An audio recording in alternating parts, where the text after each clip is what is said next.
नबी अलैहिस्सलाम ने फरमाया इंसान के तीन दोस्त हैं, दो कब्र से बाहर ही रह जाते हैं, एक ही उसके साथ जाता है, उसका माल और उसके रिश्तेदार वो कब्र से बाहर रहते हैं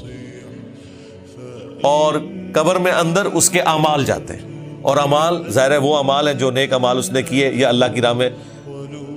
खर्च कोई किया, वो उसके साथ जाता है, बाकी माल कब्र से बाहर ही रह जाता है।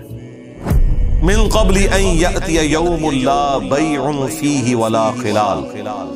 उस दिन के आने से पहले पहले कि जिस दिन ना तो कोई तिजारत नफा देगी और ना कोई दोस्ती।